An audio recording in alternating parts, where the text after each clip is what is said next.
This is the first time I'm actually talking to an audience with headphones on, so it'll be a new chaos exercise for me. So before we get started, slides will be published after the presentation. Some of the slides you'll notice have links at the bottom. This has some extra reading material and some of my source materials.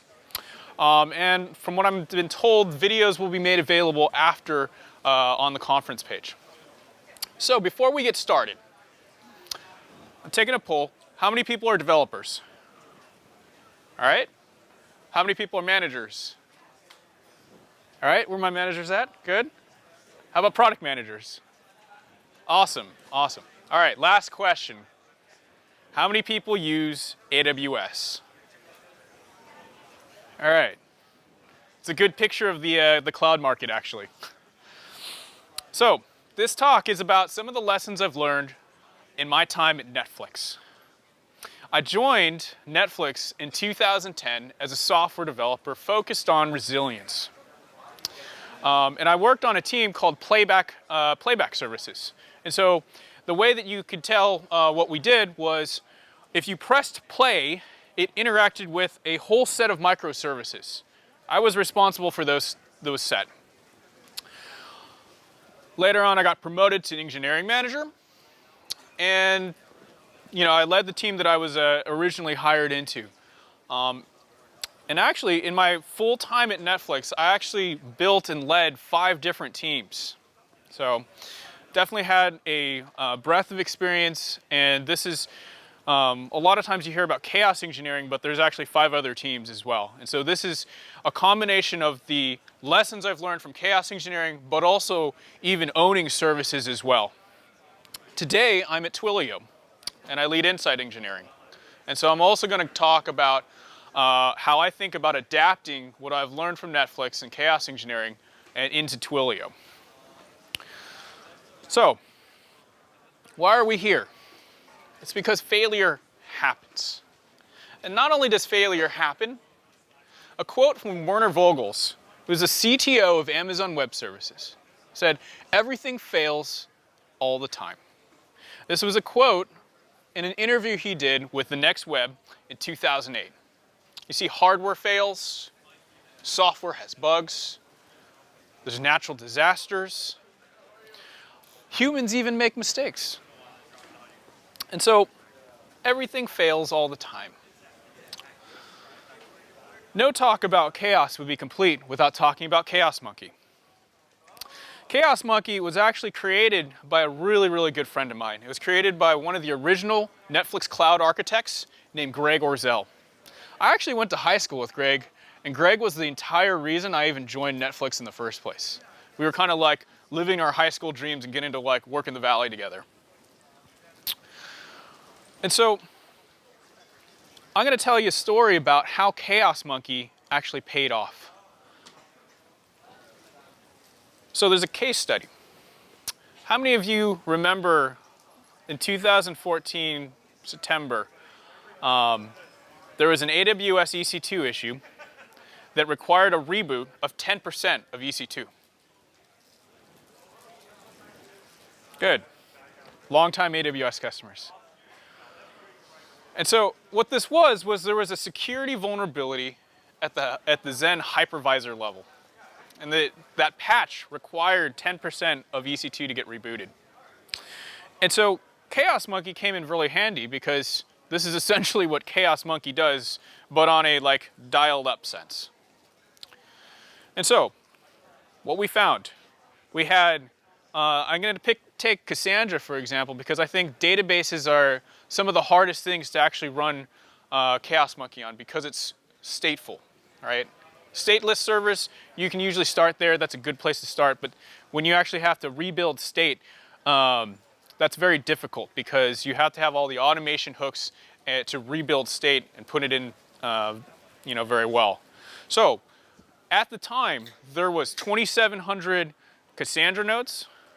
Out of those 2,700, 218 were rebooted. And out of those 218 reboots, 22 of those nodes didn't come back online. You see, because the Cassandra team had been running Chaos Monkey for about a year at that point, there was zero downtime.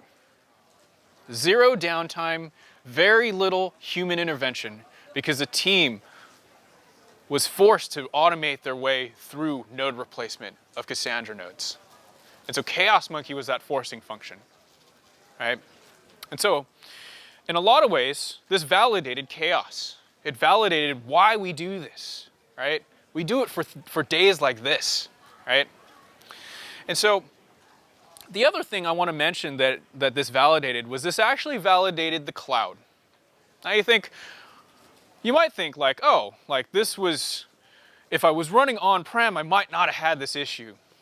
But actually, this was at the hypervisor level. And truth be told, if we were running our own hardware, we likely would have had the same issue. And so this really validated the cloud because if we were running on-prem, then it would have been my job to patch all of those machines. And instead, I can focus on my software to make sure that we're resilient to this, right? I can focus on automation and writing code rather than patching machines. And so this really validated the use of AWS and the use of the cloud. So lesson 1 is actually trust your resilience. You see, this was a really interesting situation. Usually, in an outage or some type of outage situation, you actually don't get warned ahead of time. This was one of the rare times that we actually got a heads up that something was coming. But it was interesting because we got this like a couple days heads up that this was going to happen, and so we were like, what do we do, right? We actually talked about multiple different plans. We talked about running Chaos Kong and failing back and forth between regions. We talked about evacuating zones as they were rolling through.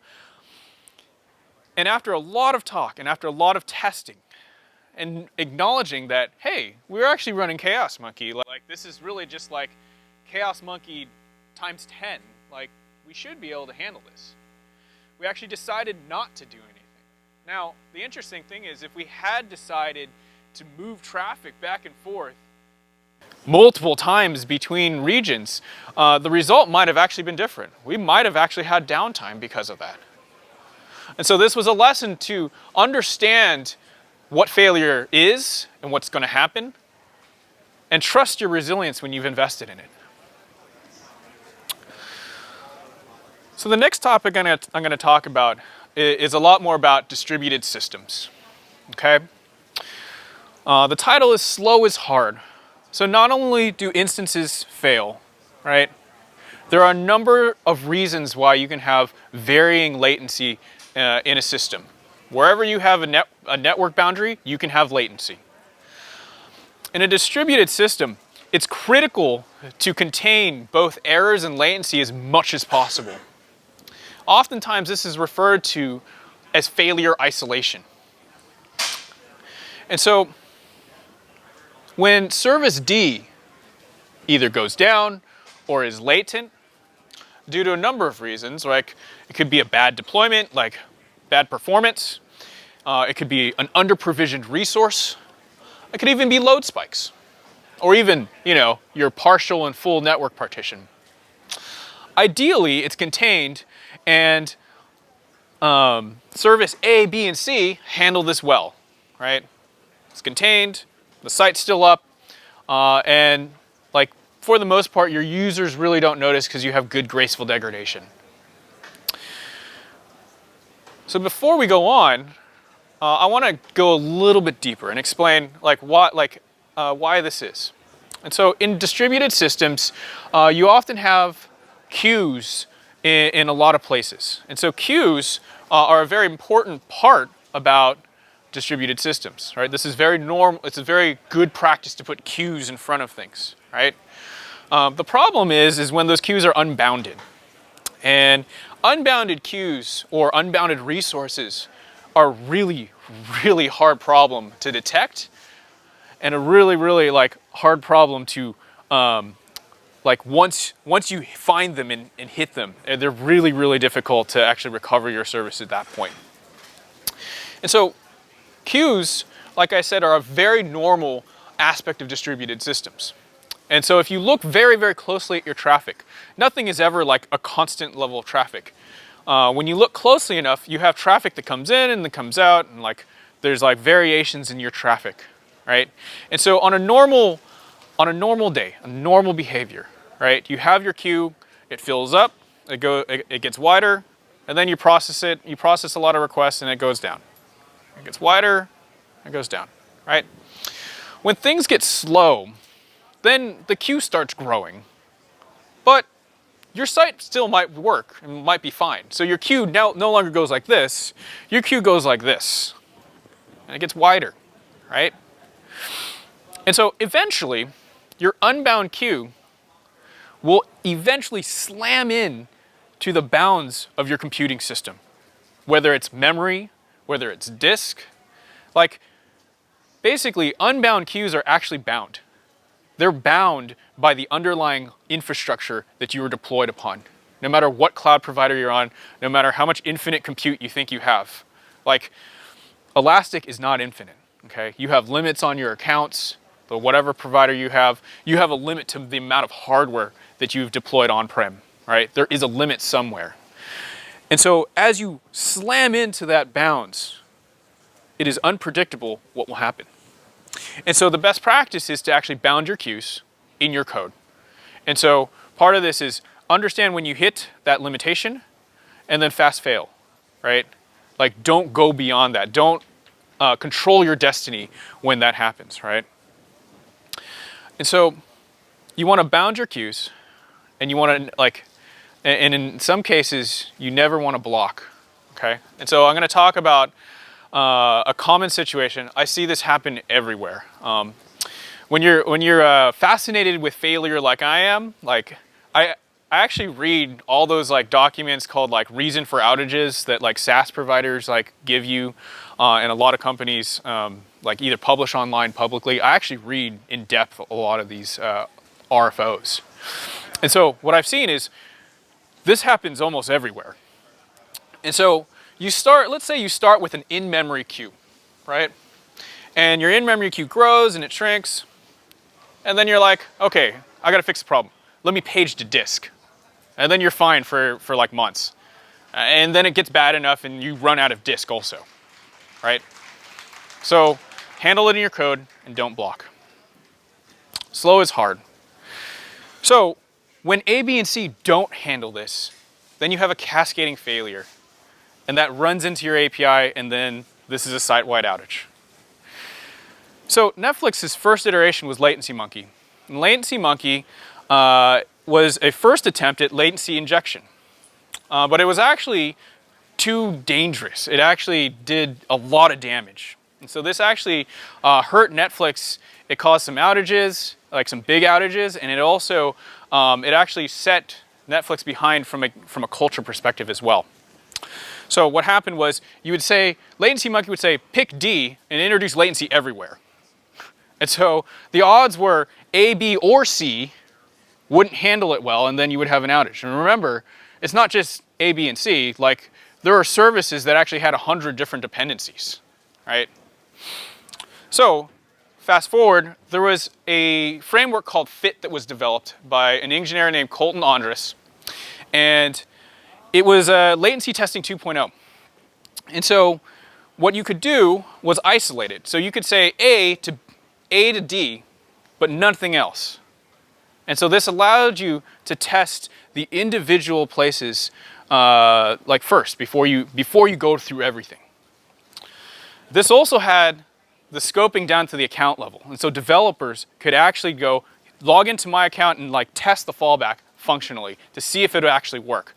And so you could dial it up. It's not a switch, it's a dial. Start small, dial it up. So lesson 2, fixing one failure mode actually exposes new ones. So there's a story with Fit and Chaos that one of the teams had a slew of outages, and we got in there and worked with the team, and they would run chaos exercises. And in 2 weeks, they ran 5 different chaos exercises, each time causing a 1-minute outage. But it took 5 times before the team actually got through all of the failure modes of their system. And so just because you fix one doesn't mean you're done. You have to keep testing and iterating. So what's so special about this chaos thing? You see, chaos is a choice. And the choice is simple. The choice is outages versus chaos. Now, what do I mean by that, right? If you compare the two, outages are uncontrolled, they're unpredictable, right? You don't know when they're going to happen, except for the case of the EC2 case, and that's a rare event. Time to detect, world-class operations groups measure their time to detect in minutes. And time to resolve, hopefully minutes, right? You don't know. Analysis time, so I just got paged and I'm debugging. You don't know how long that's usually going to take, right? Because it depends on what's happening. In contrast, chaos, it's completely controlled. It's scheduled, so I know exactly when it's going to start and end. There's zero time to detect because it's scheduled. And the time to resolve, it really depends on how long your chaos exercise is. And so I can actually scope all of that down all the way down to seconds. And so I can inject 10 seconds of failure and see how the system responds instead of waiting for the outage to happen, right? And the root cause analysis, well, you're causing the failure, so you already have root cause from the very beginning. And so there's a myth of resilience.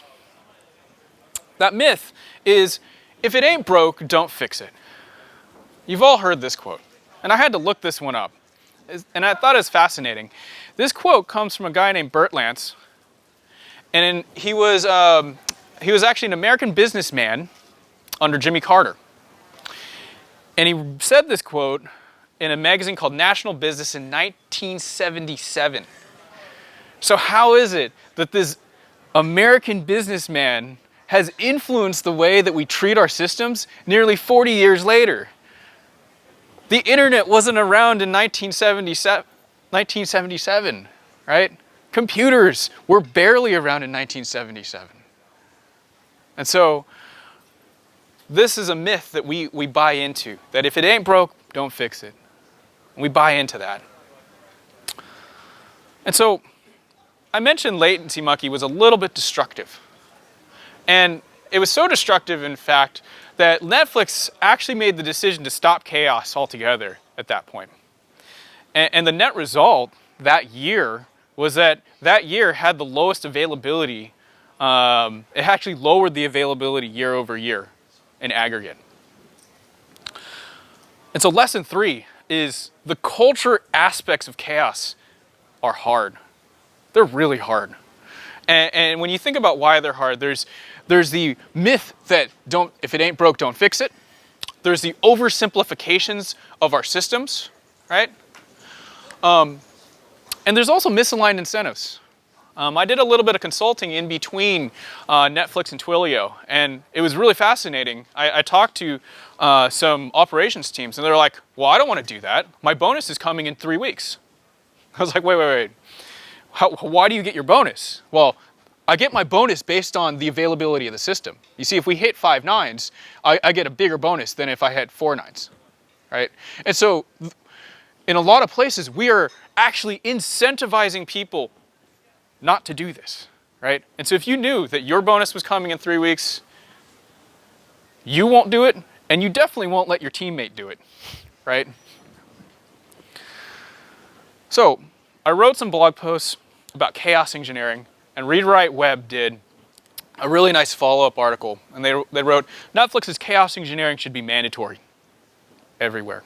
Some quotes: most enterprises hire people to fix things. Netflix hires people to break things. I actually had a job post called Chaos Engineer up.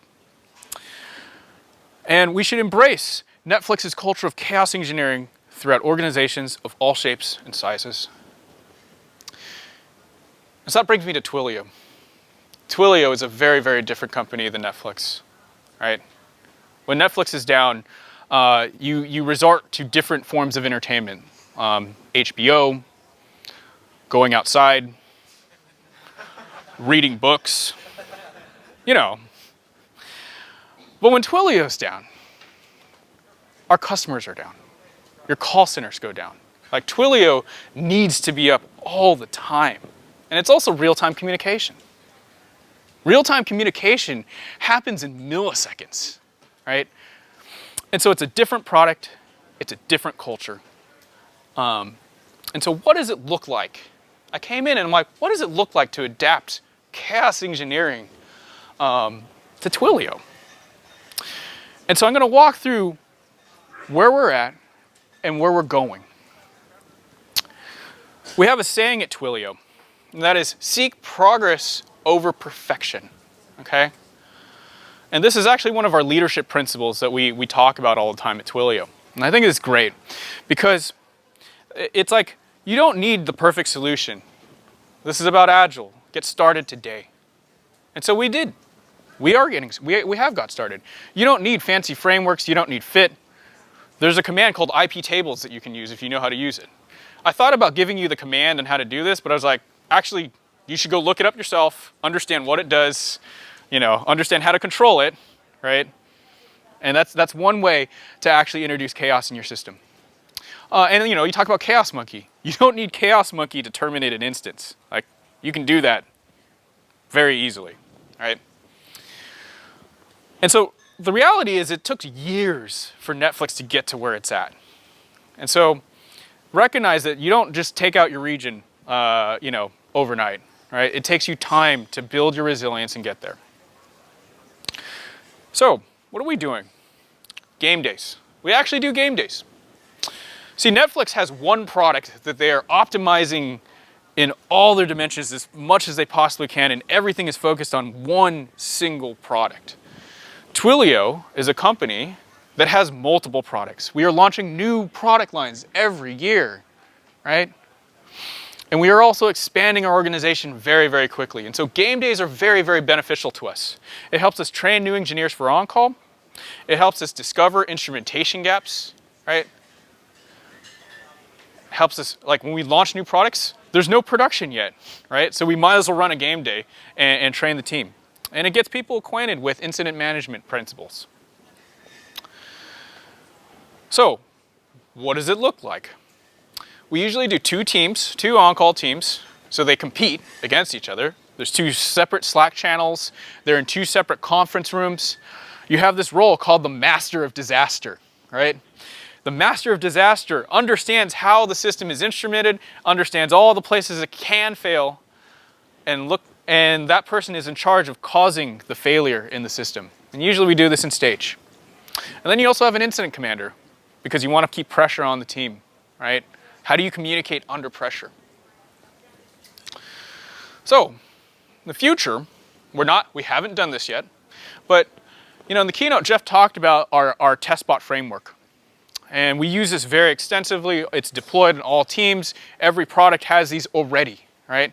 This can be very, very useful for chaos. So not only can we functionally test the positive path, we could leverage this framework to test the fallback path as well.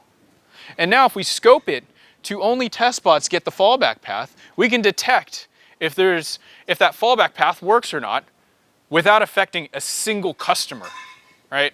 And so we can get an early warning that says, hey, you just did a deployment and the fallback's broken. Production's fine, it's still good. But if this happened, we would be down. And so we can detect the risks in our system early and then iterate forward, right? We can incorporate this into our canary process. So, a recap. Lesson 1, trust your resilience. Lesson 2, fixing one failure mode exposes new ones. Resilience is iterative, right? You're going to keep iterating on this. Lesson 3, the culture aspects of chaos are hard. I sometimes tell people that chaos engineering is like 70% culture and 30% technical. Because really it's not terribly difficult to break the system, and it's a little bit more difficult to break it in a controlled manner. But the culture aspects are very difficult. Next, get started today. You don't need frameworks, right? Game days are your friend, and leverage, really, test bots is for us, but leverage what you have existing. And so in closing, when you wish upon a blue moon, may your CPUs overheat, may your hard drives crash, may your power go out, may your humans make mistakes, and of course, may your network partition, both partial and full. Thank you.